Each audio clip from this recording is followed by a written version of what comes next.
Vamos a ir entonces, Daniel capítulo 10, versículos 10 en adelante. Dice así la palabra de Dios: He aquí una mano me tocó e hizo que me pusiese sobre mis rodillas y sobre las palmas de mis manos.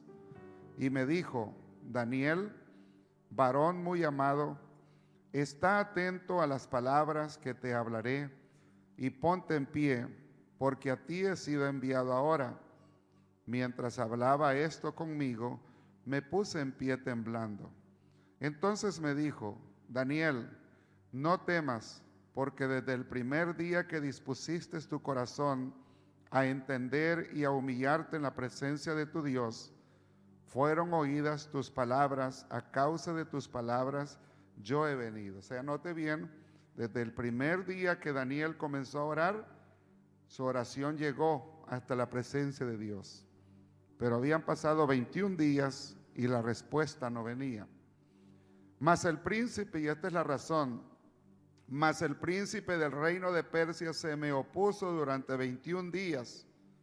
Pero he aquí Miguel, uno de los principales príncipes, vino para ayudarme y quedé allí y con los reyes de Persia. Vamos a orar en esta hora. Señor Jesús, gracias en esta tarde por el privilegio que nos das de poder estar aquí en sus atrios, poder expresar alabanzas y expresar también nuestras necesidades.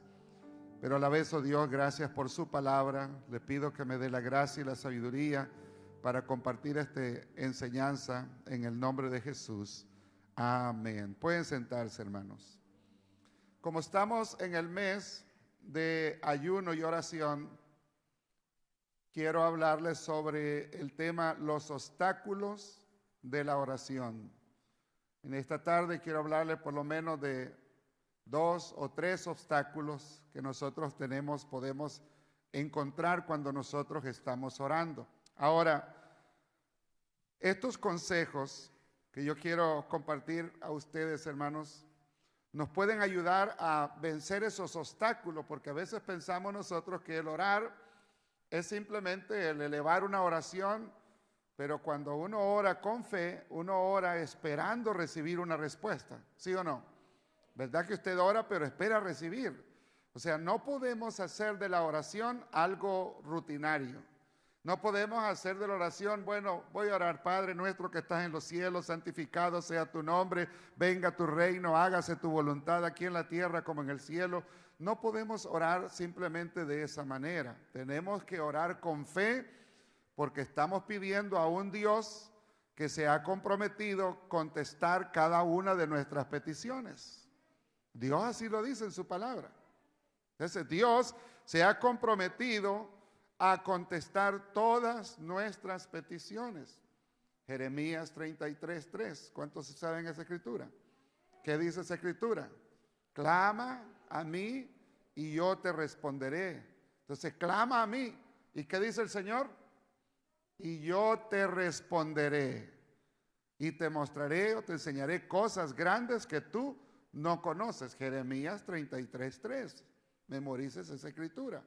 Ahora, también encontramos en Mateo 21:22 otra escritura donde el Señor dice: todo lo que pidiereis creyendo, lo recibiréis.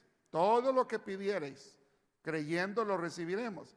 O sea, si pedimos algo, vamos a recibir, porque no estamos orando a cualquier Dios.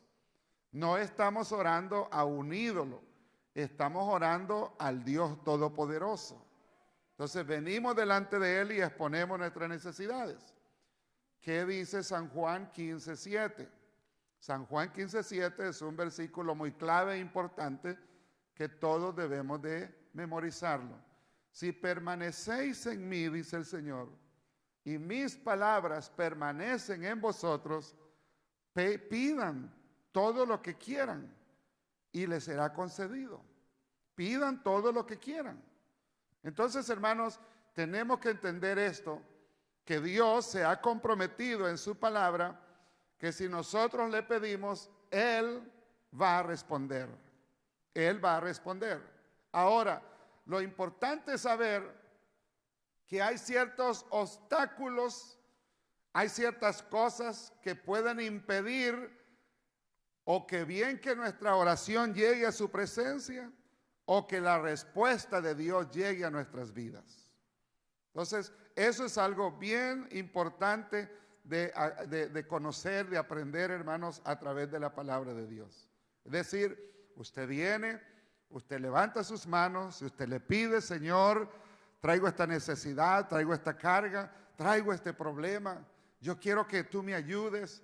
Por ejemplo, Señor, me quitaron el trabajo, tengo biles, tengo responsabilidades, necesito pagar la renta, necesito pagar el carro. Señor, aquí estoy, yo soy tu hijo, tú me has redimido con tu sangre. Aquí estoy, Señor, delante de tu presencia. Respóndeme, Señor, respóndeme. Pero entonces, hermanos, ¿qué pasa a veces si la respuesta no llega? Entonces, ahí es donde tenemos que analizar y ver qué es lo que está obstaculizando nuestra oración. Ahora, antes de hablarle de esos 2 o 3 obstáculos de la oración, permítame mencionarles, hermanos, cómo es que Dios responde nuestras peticiones. Porque también es importante saber de que Dios, si yo le clamo a Él, si usted le clama a Él, Él dice: yo te voy a responder, clama a mí y yo te responderé. Clama a mí, pídeme y yo te responderé. En otra escritura el Señor dice: si vosotros siendo malos sabéis dar buenas dádivas a vuestros hijos, ¿cuánto más vuestro Padre Celestial no dará el Espíritu Santo a los que se lo pidieren? Entonces el Señor nos invita a pedir, pero pedir con fe. Ahora, para recibir tenemos que entender entonces cómo es que la Biblia nos muestra que Dios nos va a contestar. Y hay algunas maneras. Por ejemplo, hermanos, Dios tiene el poder para contestar así, inmediatamente. Dios tiene el poder. Dios puede hacerlo. Lo hizo, hermanos. Hay una escritura, yo solamente les voy a dar las escrituras. Si usted quiere anotarlas, usted las puede estudiar después en casa. En el segundo libro de Reyes, en el capítulo 20, versículos 1 al 5, usted va a encontrar que cuando el rey Ezequías muere, usted ya sabe esa historia, hace poco les predicaba de esa historia, dice que el profeta Isaías fue enviado a la casa del rey, al palacio donde vivía. Y el rey cuando llega, él se alegra: a lo mejor él va a orar por mí, yo voy a sanar. Pero el mensaje que llevaba Isaías era: dice el Señor que arregles tu casa, porque de cierto no vas a sanar de esta enfermedad, sino que te vas a morir. Pero dice la escritura que ese hombre, cuando recibió esa mala noticia, se volteó a la pared y comenzó a orar a Dios. Comenzó a clamar y a decirle: Señor, acuérdate que yo he andado rectamente delante de ti. Acuérdate que yo he obedecido tu palabra. ¿Cómo es posible que tú permitas que esta enfermedad me haga morir si tú tienes el poder para sanarme? Yo no sé, yo estoy imaginándome lo que yo hubiera pedido al Señor. Si a mí viene cualquiera de ustedes y me dice: hermano, chicas, el Señor dice que de esa enfermedad, de esa llaga que usted tiene en el pie, no se va a sanar, sino que se va a morir. Entonces yo voy a apelar a la gracia del Señor y le voy a decir: Señor, tú eres un Dios misericordioso, tú eres un Dios fiel. Acuérdate que he andado fielmente. Y dice la escritura, estoy hablando de cómo Dios responde la oración. Y en primer lugar podemos aprender que Dios puede responder así, en un instante. Porque dice que el profeta no había salido del palacio, yo apenas en el patio, cuando vino la palabra del Señor y dile: vuélvete al rey y dile que yo lo sano y yo le añado 15 años más de vida. Gloria a Dios. Ese es nuestro Dios. ¿Usted no cree que Dios lo puede hacer hoy? Yo creo que Dios lo puede hacer. Dios puede sanar a cualquiera en un instante. Lo ha hecho en estos tiempos, hermano. Lo sigue haciendo y lo seguirá haciendo. Dios puede contestar nuestra oración instantáneamente. Pero no nos confundamos también, porque hay oraciones que pueden tomar más tiempo. Hay oraciones en las cuales Dios, por alguna razón, no me pregunte a mí, solamente Dios sabe, pero Dios a veces tarda en contestar. Y un ejemplo lo encontramos en el Evangelio de Lucas, capítulo 18, versículos 1 al 7. En Lucas 18, del 1 al 7, usted va a encontrar la parábola de la viuda y el juez injusto. La parábola de la viuda y el juez injusto. ¿Y en qué consiste esta parábola? Esta parábola es donde el Señor nos invita a nosotros, cuando oren, oren insistentemente. Y entonces pidan con fe, pero incomódenme, moléstenme. No esperen que la respuesta va a llegar así. Si yo quiero, lo voy a hacer, pero yo quiero ver tu fe también. ¿Se acuerdan? En una historia también encontramos que en Capernaum 4 hombres van cargando a un paralítico y llegan a la casa de Pedro o de la suegra de Pedro, y la casa estaba abarrotada, la puerta no cabía ni una aguja ahí pasar, porque estaba la gente ahí queriendo ver. Usted sabe cómo nos gusta ver a nosotros. Mire, cuando usted va en el freeway y hay un accidente, aunque sea al otro lado, todo el mundo se para porque quiere ver qué pasó ahí. Entonces, cuando Jesús llegaba a cualquier lugar, ahí llegaban las personas, y llegan estos 4, y cuando tratan de entrar por la puerta, con permiso, permítame pasar, porque miren, traíamos este paralítico, nadie se quiso mover. De seguro la casa tenía ventanas, quisieron entrar por la ventana y tampoco nadie se quiso mover. ¿Usted cree que Jesús no sabía de lo que estaba pasando con esos 4 camilleros?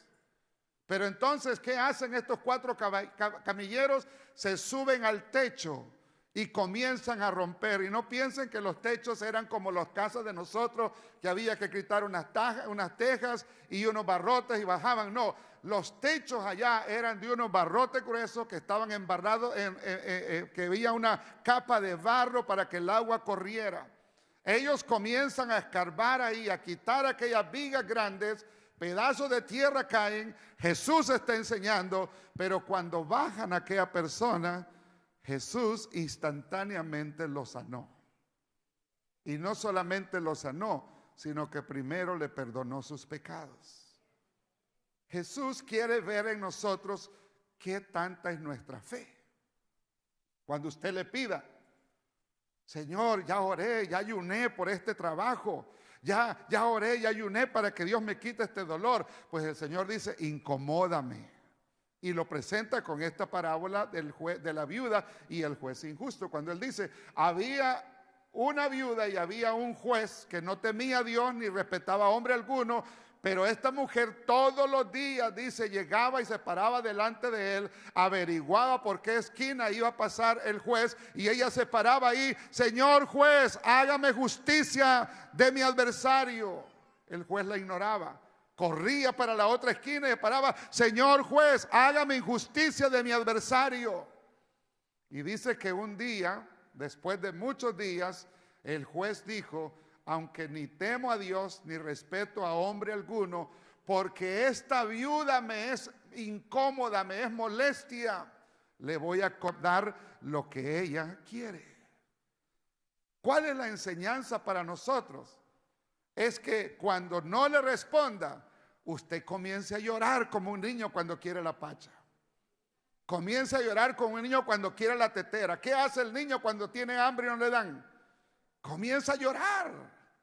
Hágalo usted así y verá que con el tiempo Dios le va a responder. Rápidamente, otra manera como Dios nos responde. Dios le puede responder a usted con un no. O sea, Dios puede responderle así, y otras veces el Señor le va a decir: ¿sabes qué? Yo no voy a responderte.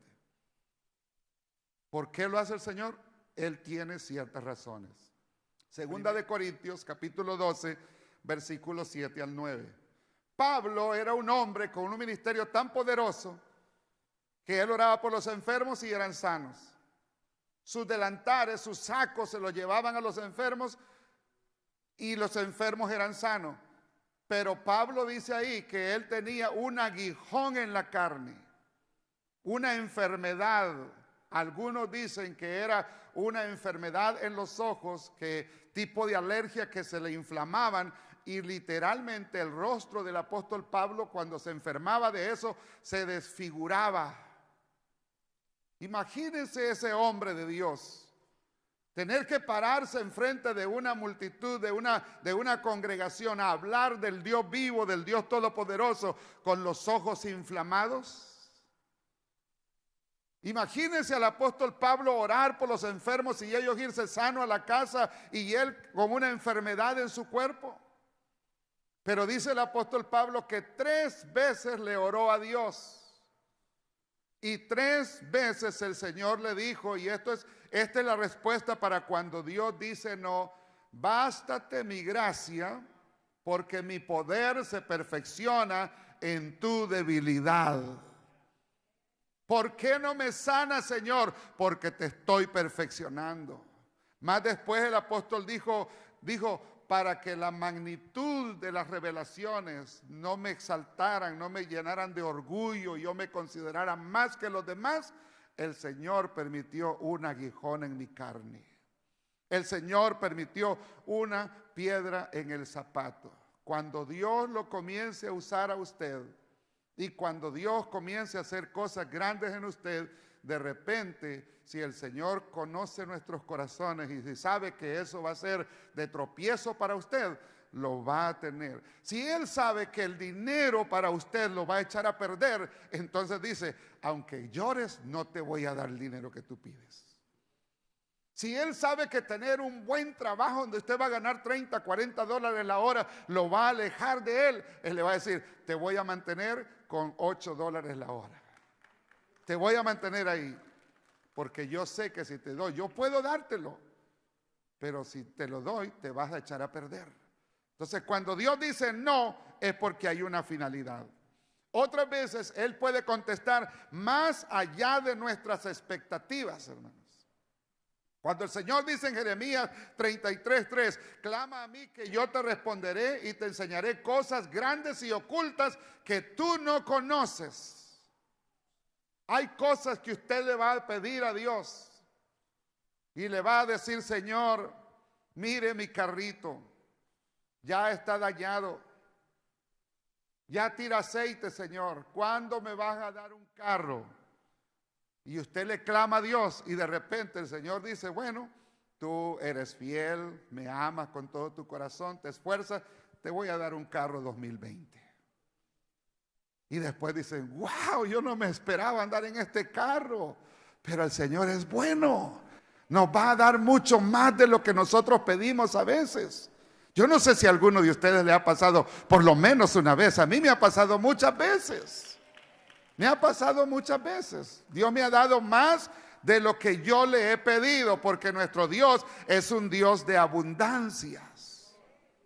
Esa es otra manera como Dios responde. O a veces, hermanos, es un no definitivo.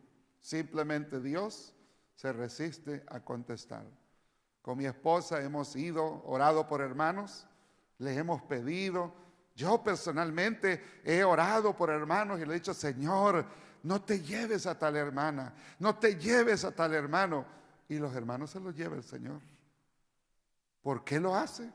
Es un no definitivo. La familia ayuna, un padre ayunaba, se tiraba en el altar: Señor, ten misericordia, tú puedes sanar a mi hija, a mi hijo de este cáncer. Y el Señor simplemente dijo: no, a ella me lo llevo, y se la llevó. ¿Nos vamos a enojar con Dios porque eso? No, porque a lo mejor Dios quiere ver si realmente seguimos creyendo en Él. ¿Se acuerdan cuando aquel hombre dijo: aunque mi padre y mi madre me dejaren? ¿Qué dijo él? Con todo eso yo te voy a seguir sirviendo, yo te voy a seguir adorando. Mire lo que pasó con Job. Job se levantaba todos los días, decía: Señor, cubre a mis hijos. Y un día viene el diablo y le mata a los hijos. Pero ¿qué hizo Job? Siguió sirviendo a Dios. Entonces, esas son algunas de las maneras, hermanos, cómo Dios responde nuestras oraciones. Y nosotros tenemos que aceptar su voluntad, pues recordemos que Él siempre dispone lo mejor para nosotros. Siempre dispone lo mejor. Aún lo malo que nos pase, Dios tiene un propósito para nosotros. Siempre es lo mejor para nosotros. Nunca piense que usted va para su trabajo y de repente tiene un accidente. Bueno, déle gracias a Dios, que solamente Él sabe de qué lo está librando. Amén. Son cosas que nos pasan y tenemos que aceptar la voluntad de Dios, cualquiera que sea. Dios me responde inmediatamente, gloria a Dios. Dios no me responde, voy a seguir orando, voy a seguir ayunando, voy a ser como esa viuda. Yo he visto hermanos, he visto hermanas que así han estado y Dios les ha respondido. Es como aquel joven que le gusta la señorita y la señorita no le quiere hacer caso, pero allá anda, le manda cartas, le manda flores y aquella muchacha las rompe y las tira a la basura, pero él sigue insistiendo hasta que finalmente toca el corazón de la muchacha y se casa con ella. Y si es buen joven, es feliz con ella. Entonces así tenemos que ser nosotros con Dios. Amén. ¿Me doy a explicar, hermanos? Ahora, los obstáculos de la oración. Los obstáculos. Creo que este tema es importante porque aunque Dios siempre está dispuesto a responder o a contestar nuestras oraciones, debemos entender que hay ocasiones o hay cosas que van a ser como un obstáculo para que la respuesta venga de parte de nuestro Dios. Y esos obstáculos, si no tenemos el entendimiento espiritual, nos pueden limitar en muchos aspectos. El primer obstáculo, hermano, es una oposición espiritual. Una oposición espiritual. Y eso es lo que tiene que ver en el pasaje que leímos de Daniel, capítulo 10, versículo 10 al 13. Daniel comienza a estudiar la Biblia y encuentra en el profeta Jeremías que Dios había dicho que los años de cautividad de Israel iban a ser 70 años. Entonces él comienza a reclamarle a Dios, Señor, ya pasaron los 70 años, ¿cuándo vas a cumplir esta palabra? Y dice que el profeta comenzó a orar. Oró un día, oró 2 días, 10 días, 15 días, 20 días y no llegaba la respuesta, pero el hombre ahí estaba clamando, gimiendo, pidiendo una respuesta. Hasta el día 21 que llegó un ángel donde él estaba. Y aquel ángel le revela uno de los obstáculos, hermano, más importantes que nosotros tenemos que ver. El obstáculo era que el príncipe de Persia, más el príncipe del reino de Persia, eso, hermano, está hablando de un demonio, está hablando del mismo Satanás o está hablando de un demonio poderoso que gobernaba en Persia. Él, dice, se opuso, se levantó y se opuso durante 21 días. El ángel venía con la respuesta, pero este demonio poderoso estaba ahí oponiéndosele. No permitía, no vas a pasar por acá. Hay guerras espirituales que nosotros no entendemos, hermanos. No comprendemos muchas veces. Usted va viajando a su trabajo, usted va de regreso a su casa y a veces van los ángeles de Dios guardándolos. Y a veces hay demonios que quieren destruirnos, pero la gracia de Dios siempre está ahí para guardarnos.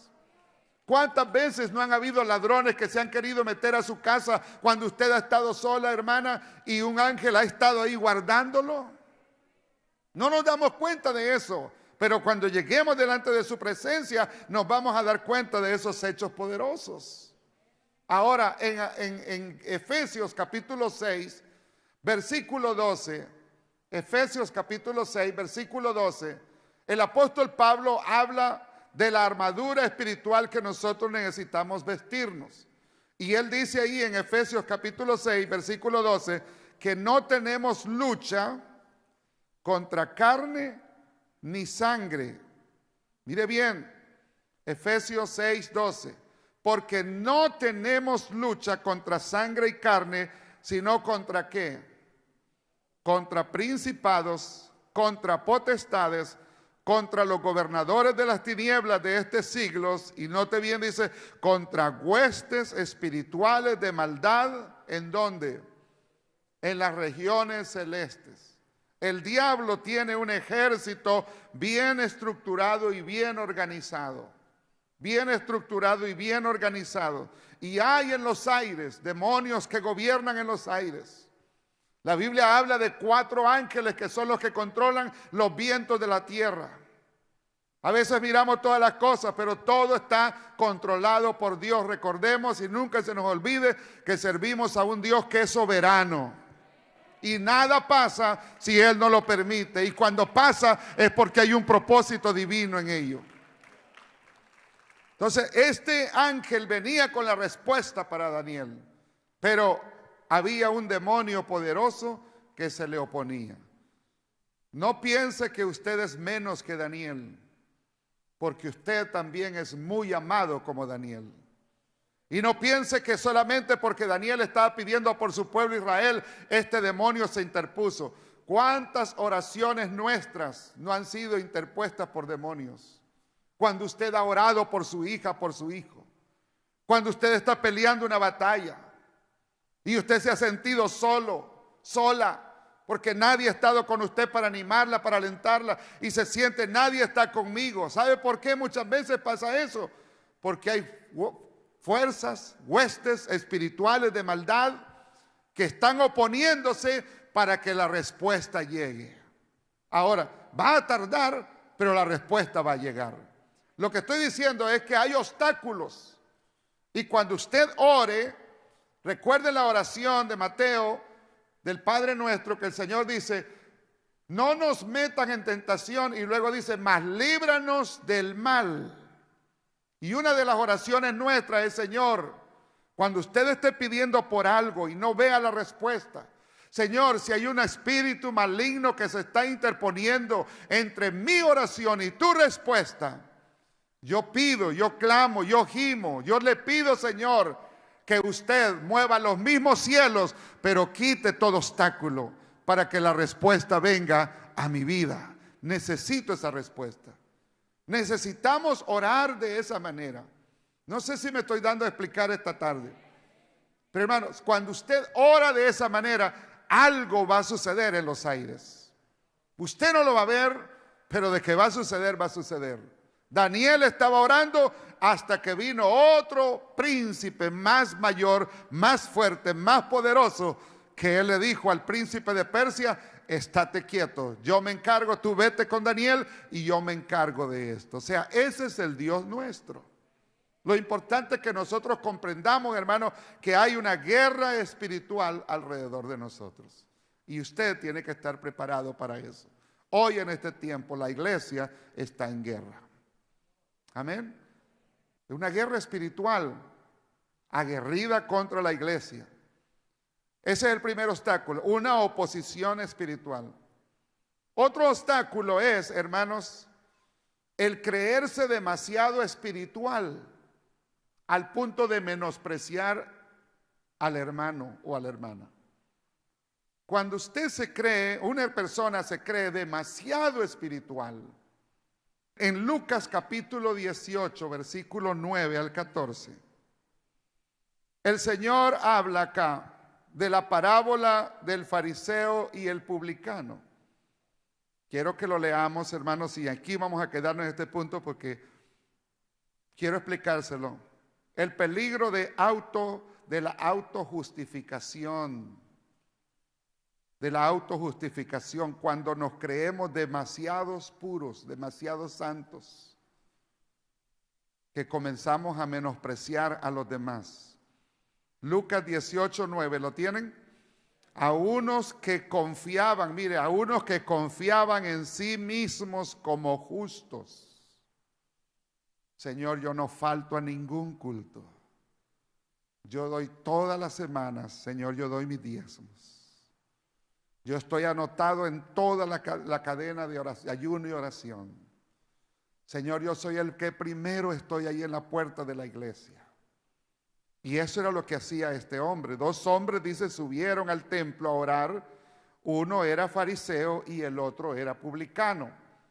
El fariseo era miembro de una secta religiosa.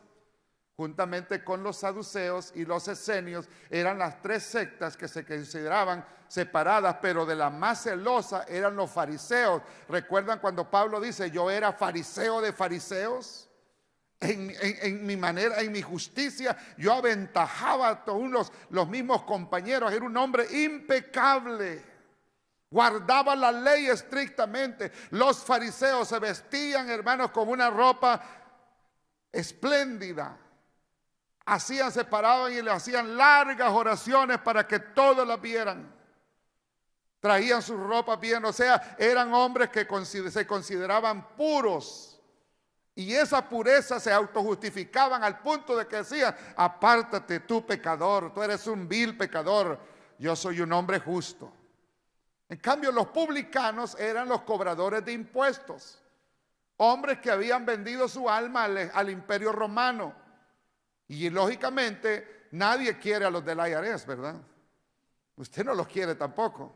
Nadie quiere pagar impuestos. Entonces, ¿qué pasaba? Roma decía: cóbrales el 7%. Ellos decían: bueno, está bien. Roma dice que tienen que pagar el 10%. Ellos cobraban de más y se quedaban con un porcentaje. En la época de Cristo, esta era la gente más despreciada. ¿Por qué? Porque no solamente el César, el emperador romano, les pedía impuestos, sino el rey que estaba gobernando a Jerusalén con sus proyectos de construcción, oprimía al pueblo con un impuesto extra, y aparte de eso, ellos también cobraban impuestos. Entonces dice que subió a orar un fariseo y un publicano. Ahora mire, el fariseo, puesto en pie, oraba consigo mismo de esta manera. O sea, él no estaba hablando ni con voz alta, estaba hablando consigo mismo. Pero mire la actitud: Dios, te doy gracias porque yo no soy como los otros hombres, ladrones, injustos, adúlteros, ni aun como este que está aquí a mi lado. O sea, él vino al altar aquí, se arrodilló. Y resulta de que ahí se arrodilló, y a la par de él se arrodilla otra persona. Y él lo conocía. Y comienza: ni aún como este. Entonces comenzó a autojustificarse: ayuno 2 veces a la semana, doy diezmo de todo lo que gano. Estaba autojustificando: Señor, mi oración va derechita a ti porque yo me la he ganado. Es que yo soy puro, Señor, es que tú tienes que contestarme a mí. Pero ¿cómo oraba el publicano?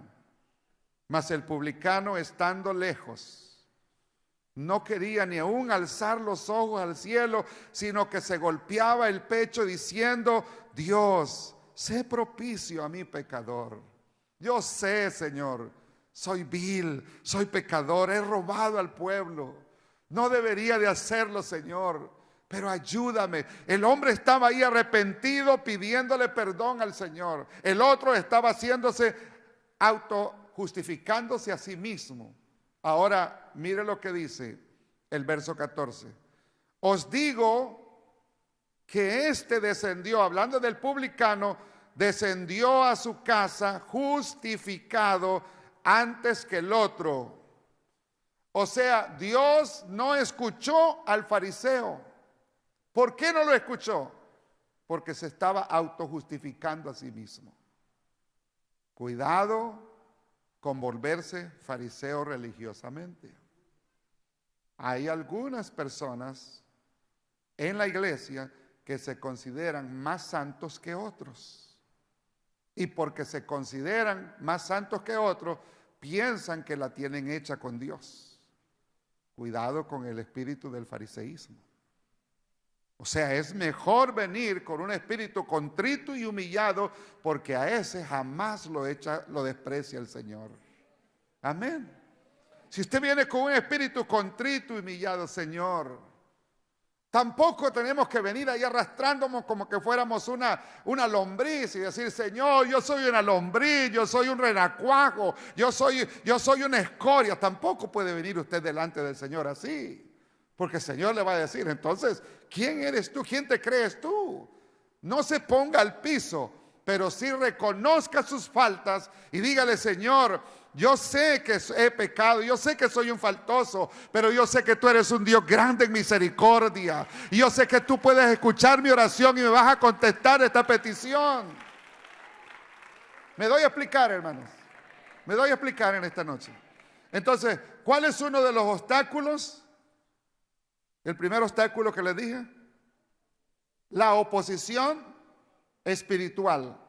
Y otro es la autojustificación. Creerse más puro, más santo que otro. Cuidado con eso. Alguien en una ocasión me dijo, usted no puede ni dirigirme. Uy, cuidadito con que usted ponga las manos sobre mí. Esas personas que creen que son más espirituales que otros. A mí, hermano, yo he visto muchas personas que creen que son más espirituales. Y a veces he visto personas aquí en el altar que han estado orando en voz, en cuello ahí y orando. Y son los hombres que a veces llegan a la casa y hasta abusan de su propia esposa. Hasta casi la golpean. Entonces, ¿cómo es eso? Tratan de impresionar a los demás. Entonces, hermano, en el cristianismo hay algunos que se creen como los fariseos porque confían mucho en sus propias justicias. No deposite su confianza en su propia justicia, sino más bien, como dice la Escritura, humillaos bajo la poderosa mano del Señor, para que cuando sea su tiempo, Él los exalte. Él los exalte. Él los exalte. Amén. ¿Cuántos dan gloria a Dios? ¿Cuántos pueden repetir gloria a Dios? Entonces estamos estudiando sobre los obstáculos de la oración. Obstáculos. Ya aprendimos 2 en esta noche. Ya aprendimos cómo Dios nos responde. Lo puede responder inmediatamente, puede tomar un tiempo, puede decir un no porque quiere mantenernos ahí humilladitos porque si no nos descarriamos nosotros, o puede ser un no definitivo.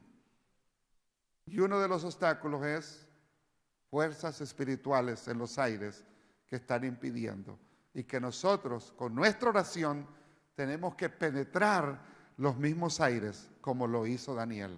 Ahí tenemos el ayuno de Daniel de 21 días en el cual Daniel dijo, no voy a comer carne, no voy a comer manjar alguno, voy a comer la comida más simple. Sabía que era un hombre de negocio y no podía estar sin comer absolutamente nada, por eso lo hizo. Hoy quienes lo hacen como una manera de dieta, pero Daniel no lo estaba haciendo por guardar dieta, Daniel lo estaba haciendo porque él tenía un propósito, estaba intercediendo por su pueblo Israel.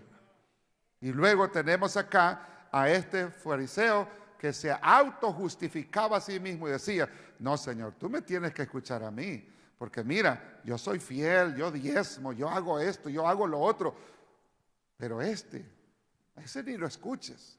Cuidado, cuidado con eso. Hay muchas personas que a veces cuando viene alguien que ya se descarrió y viene todo golpeado, en vez de darle una mano ayuda, en vez de ayudarlo, lo que hacen es quererlo sacar de la iglesia. Cuidadito con eso, hermano. Guárdenos el Señor de un espíritu de fariseísmo. Amén.